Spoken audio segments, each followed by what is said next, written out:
उत्तर गुजरात में 19वीं शताब्दी के ईदर के महाराजा हिम्मत सिंह साहिब के नाम से प्रसिद्ध हिम्मत नगर में प्रजापिता ब्रह्मा कुमारी ईश्वरी विश्वविद्यालय के मुख्य संचालिका के रूप में आदरणीय चंद्रिका दीदी जी निमित्त हैं। आपका जन्म 1954 में भारत की आर्थिक राजधानी मुंबई में हुई। बचपन से आप आध्यात्मिक बातों में रुचि होने के कारण महात्माओं से मिलना और महात्माओं के चरित्र पढ़ने में विशेष रुचि रखती थीं। शांति, नम्रता एवं धैर्यता की आप उदाहरण मूर्त हैं। 1971 में मात्र 17 वर्ष की उम्र में आपको मुंबई में ही ईश्वरीय ज्ञान की प्राप्ति हुई। यहाँ के पुनर्जन्म का ज्ञान एवं कर्मों की गहन गति से प्रभावित होकर आप इस ज्ञान मार्ग में चलने लगे। परमात्मा के प्रति अटूट प्यार एवं श्रद्धा के कारण मात्र 2 वर्ष में 1973 में ही संस्था के मुख्यालय माउंट आबू जाने का अवसर मिला। मधुबन पावन भूमि से ईश्वरीय शक्ति पाकर 1973 से ही मुंबई में परमात्मा के महान कार्य में आप संलग्न हो गईं। बाद में 1975 से हिम्मत नगर में ही रहकर इस परमात्म ज्ञान को जन जन तक पहुंचा रही हैं। आपने जन कल्याण हेतु युवा पदयात्रा, स्वच्छ स्वर्णिम भारत अभियान, देवी जागरण आदि अनेक कार्यक्रमों का आयोजन किया। वर्तमान समय दीदी के नेतृत्व में 12 सेवा केंद्र और 75 गीता पाठशालाओं में 8000 से भी अधिक विद्यार्थी ईश्वरीय ज्ञान का रसपान कर रहे हैं। लौकिक घर का वायुमंडल बहुत ही अच्छा आध्यात्मिक था, वैसे कहे तो धार्मिक वायुमंडल था, जिसके कारण बचपन से ही मेरी स्कूल लाइफ शुरू हुई। इनसे पहले ही लौकिक पिताजी बैठ करके सभी भाई बहनों को हमको सुनाते थे। रामायण, महाभारत अलग अलग सुनाते थे हर वर्ष, जो चतुर्मास आता था उसके अंदर। तो बचपन से ही ऐसे वायुमंडल में हम पले, इसलिए सारा ही हमारा लौकिक परिवार इस ज्ञान में चलने लगे कि बचपन से ही मेरा यह चाहना थी कि आखिर ये शरीर खत्म हो जाने के बाद आत्मा कहाँ जाती है। लौकिक ग्रैंड मदर जो थी, तो मैं फर्स्ट स्टैंडर्ड में थी और शरीर छोड़ा। ये तो मुझे पता ही नहीं था कौन है और कौन चली गई आत्मा के बारे में। इसलिए बचपन से ही रुचि धार्मिकता की तरफ बहुत थी और ये शास्त्रों की पढ़ाई भी बहुत बचपन में सुन ली सब। इसलिए रुचि जैसे मीराबाई है, नरसिंह मेहता है, फिर शूरवीरता शिवाजी, राणा प्रताप, झांसी की रानी और हमारा जो बहुत अच्छा ये हमारे महात्मा गांधी जी की सारी हिस्ट्री मैंने अनेक बार पढ़ी है। तो बहुत अच्छा बचपन से ही ये रुचि रही। हम बड़े होंगे, शादी नहीं करनी है, लेकिन सेवा कौन सी करेंगे। चाहे तो बहुत अच्छा राजकारण में जाकर के सेवा करे या तो कोई धार्मिक मार्ग में जाकर के सेवा करे।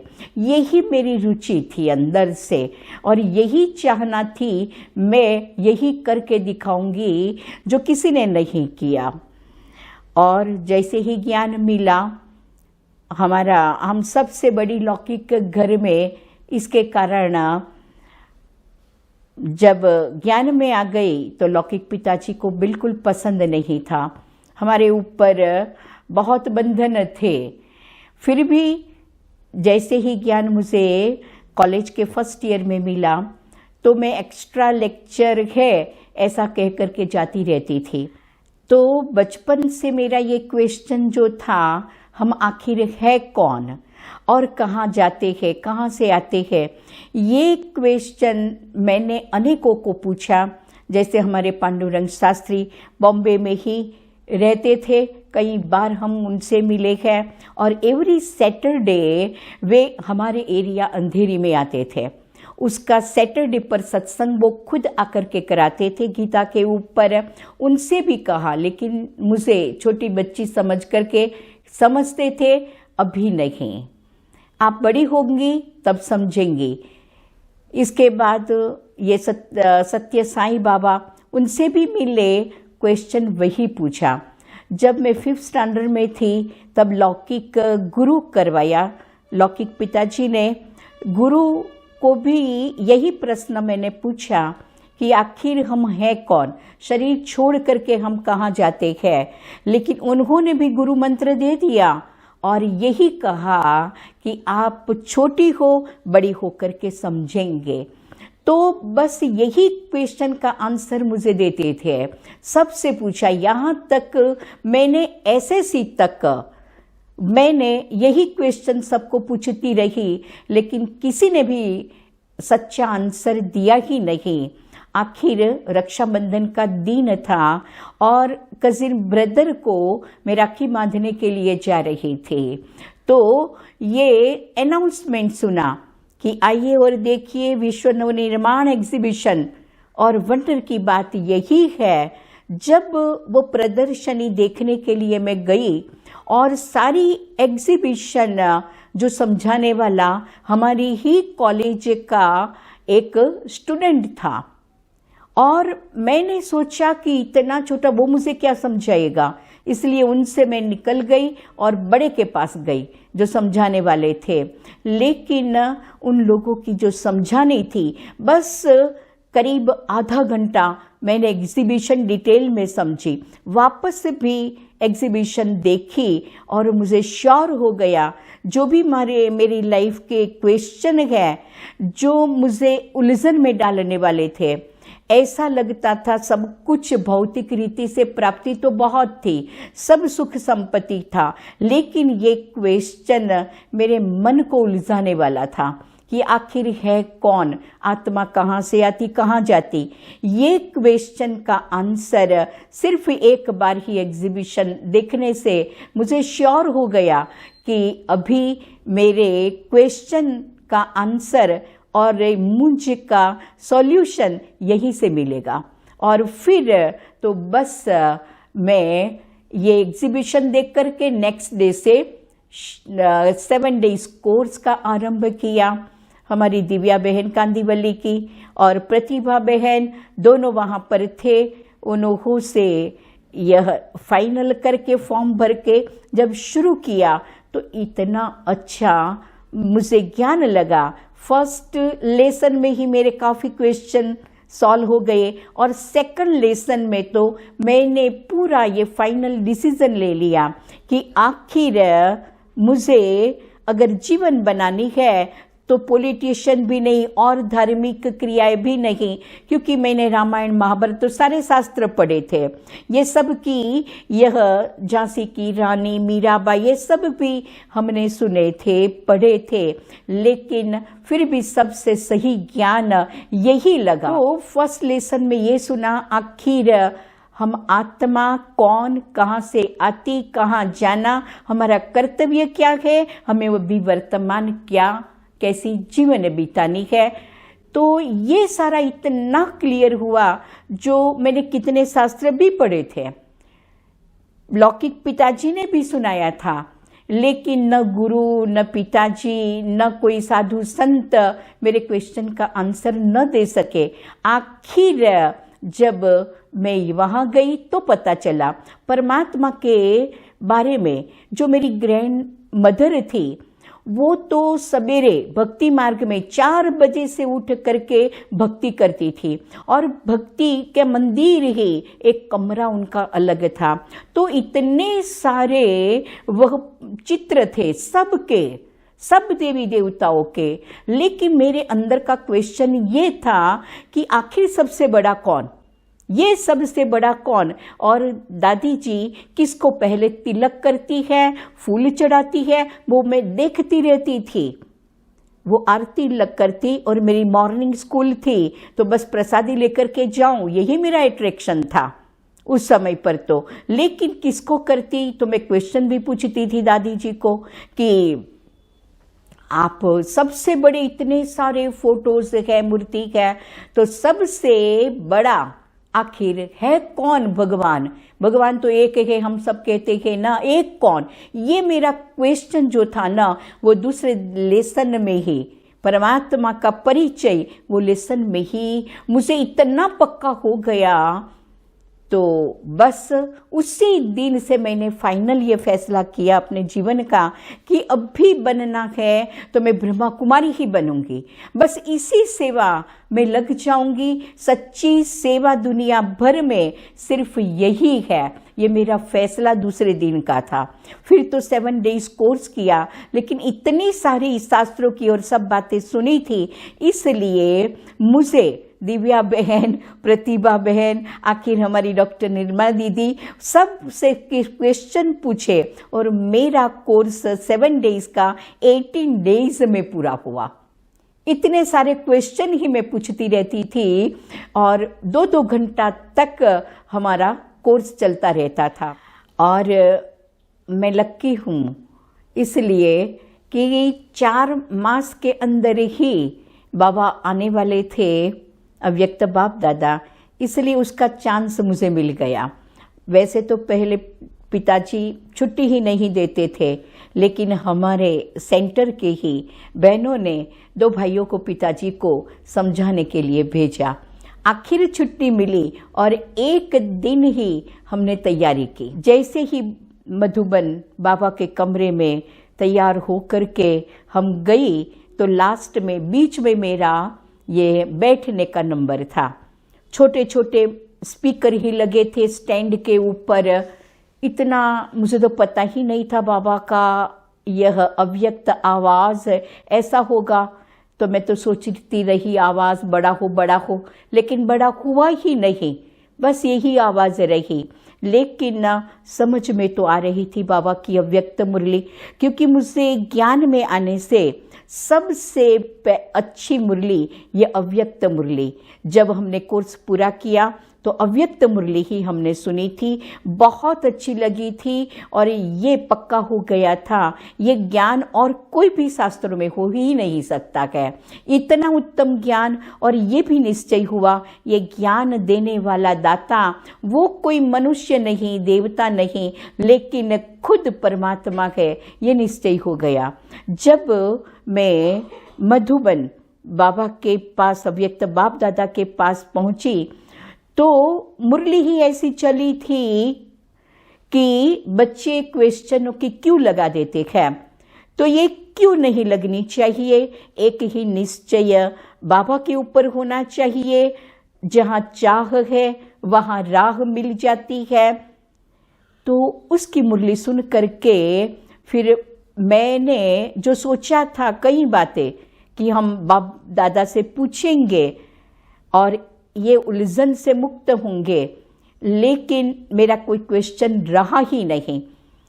और हमारी टीचर दिव्या बहन ने ही बाबा से कहा, तब तो इंडिविजुअल बाबा मिलते थे, और जब मैं और लौकिक में ज्योति बहन जब दोनों बाबा से मिलने के लिए गए तो दिव्या बहन कह रही थी, अरे बाबा से कहो ना, बहुत बंधन है, हमको आने नहीं देते हैं, जाने नहीं देते, चुपकी से जाते हैं, ऐसा करते हैं। तो मैंने कहा मैं तो नहीं पूछूंगी, लेकिन दिव्या बहन ने ही बाबा से बता दिया कि ये कन्याओं को बहुत बहुत बंधन है। और उस समय पर अभी जो पार्ला जूहू स्कीम पर जो रहती है अंशुला बहन, वो भी हमारे साथ थी बाबा से मिलने के लिए। वो भी स्टडी करती थी, मैं भी स्टडी करती थी। तो उस समय पर बाबा ने कहा मुझे देख करके ही कि बच्चे, बंधन किसको होता है। तो मैं सोच में पड़ गई, बंधन किसको होता है। तो बोले आप तो शेरनी शक्ति हो, बंधन होता है रीढ़ बकरियों को। तुम रीढ़ बकरी हो क्या? कोई भी बंधन के वश होने वाली नहीं, आप तो शेरनी शक्ति हो, कोई बंधन के लिए सोचो ही नहीं। और बच्ची, ये ईश्वरीय सेवा में लग जाओ। मुझे भी कहा और लौकिक बहन को भी कहा, और बाबा ने कहा कि बस अभी अलौकिक सेवा में लगो, अनेक आत्माओं का कल्याण करो। और मेरे पीछे ही वो अंशुला बहन थी, टर्न उसका था। तो बाबा ने कहा, अच्छा पढ़ रही हो, अच्छा पढ़ाई पूरी करो और बाद में आओ। लेकिन जब बाबा का वरदान मुझे मिला, तब यही सोचा कि बाबा ने मुझे कहा है शेरनी शक्ति है, तो मैं कोई रीढ़ बकरी तो नहीं हूँ। और वंडर ये बात की हुई, जैसे बाबा से वहाँ पर हम 12 दिन तक रहे थे, मधुबन पहली बार गए तो। और बाबा कोई एक ही बार मिले ऐसा नहीं, ऑल्टरनेट डे बाबा आते रहते थे, मिलते रहते थे। और रात को भी बाबा जब सोए हुए बच्चे को देखे, कमरा हमारा खुला रहता था, बाबा रात को भी कमरे में आते थे। हम नोटबुक पेन यह पिलो के नीचे रख करके सोते थे, पता नहीं बाबा कब आ जाए।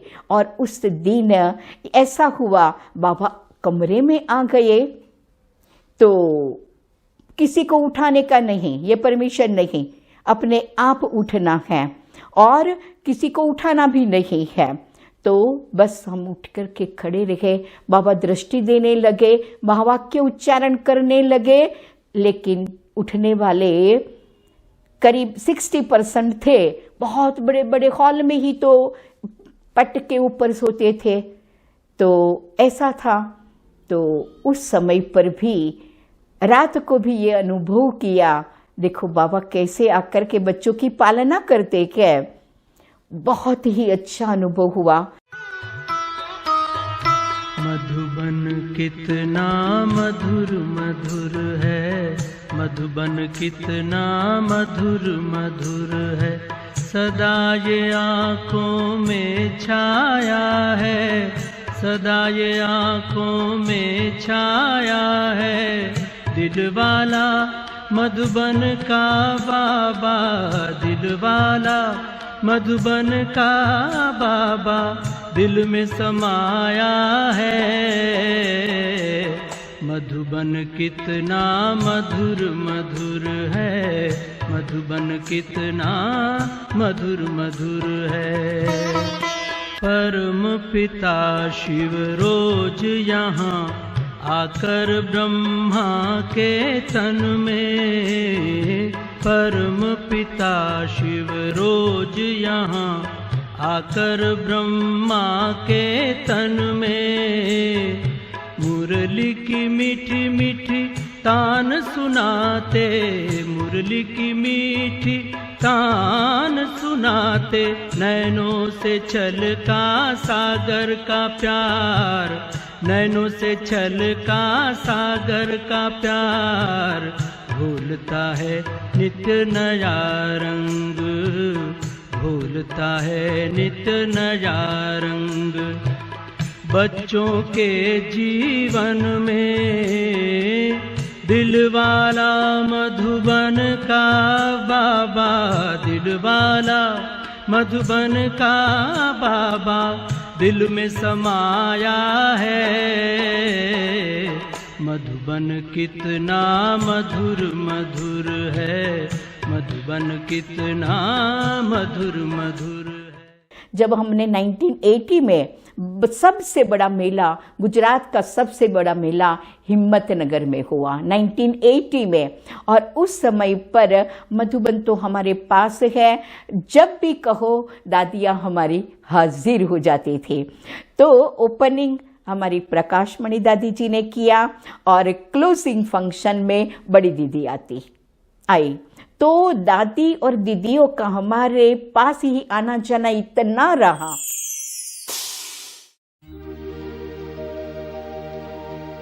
करते चलो सबका भला, जीवन के जीने की ये है कला।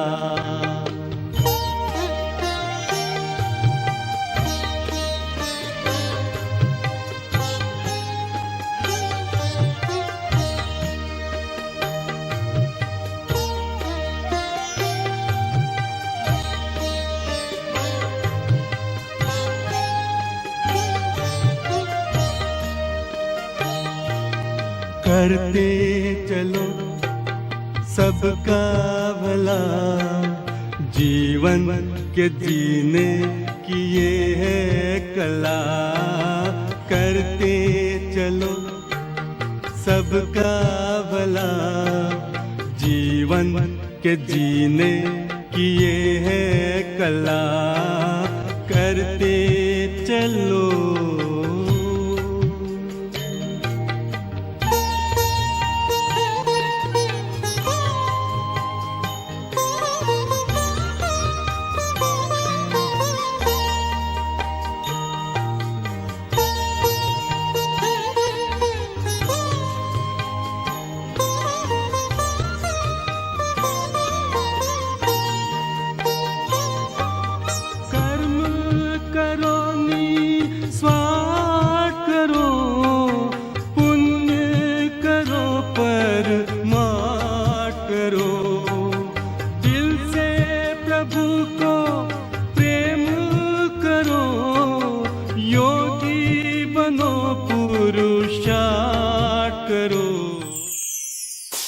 बहन की विशेषता है, बहुत हिम्मत वाली है और सादगीपूर्ण उनका जीवन है।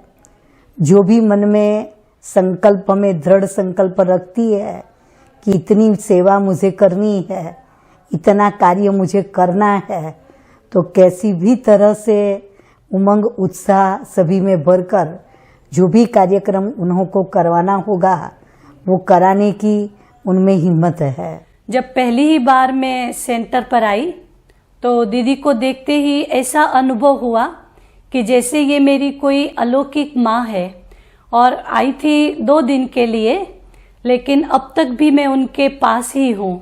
लौकिक माता को भूलकर चंद्रिका दीदी अलौकिक माँ के प्रेम स्नेह और पालना में खो गई। मैं राजयोगिनी चंद्रिका बहन को 30 साल से जानता हूँ। उनमें जो स्वभाव है वो सरल स्वभाव है, इसके कारण ही मैं उनसे आकर्षित हुआ। और उनका ज्ञान हमारे आत्मा को शुद्ध करने के और हमारे व्यवहार और ये सब कुशलता प्राप्त करने में ये काम आता है। बहन जिस तरह से शिक्षण देते हैं, बाबा का ज्ञान देते हैं, उससे हम दोनों को काफ़ी संतोष है।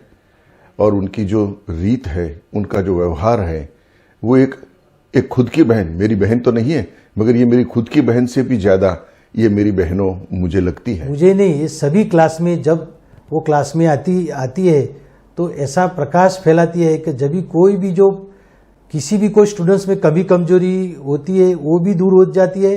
और एक ध्यान से उसके ललाट में सभी देखते हैं। सभी जब ललाट में देखते हैं तो इसमें आत्मा के सभी किरणें फैलाते हैं।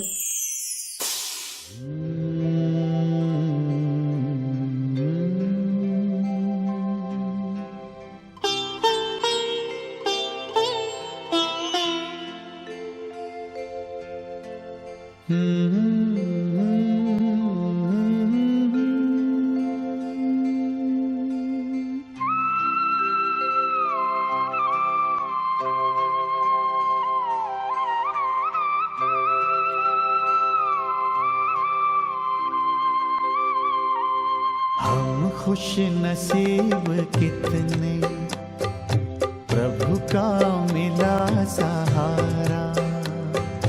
हम खुश नसीब कितने, प्रभु का मिला सहारा। हम हो गए उसी के, हम हो गए उसी के, वो हो गया हमारा हमारा। हम खुश नसीब कितने, प्रभु का मिला सहारा।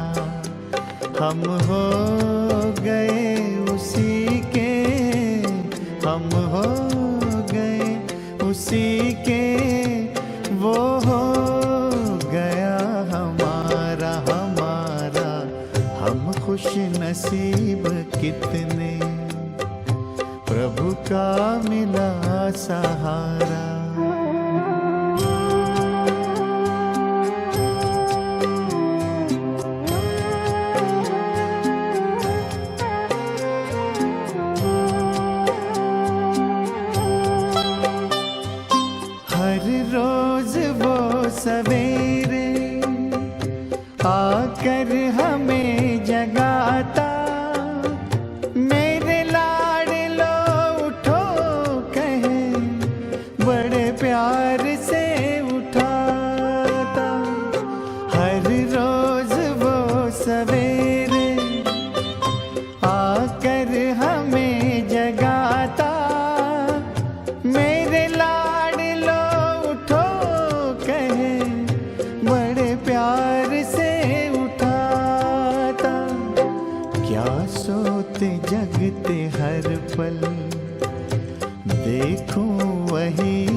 हम हो गए उसी के, हम हो गए उसी के, वो हो गया हमारा हमारा।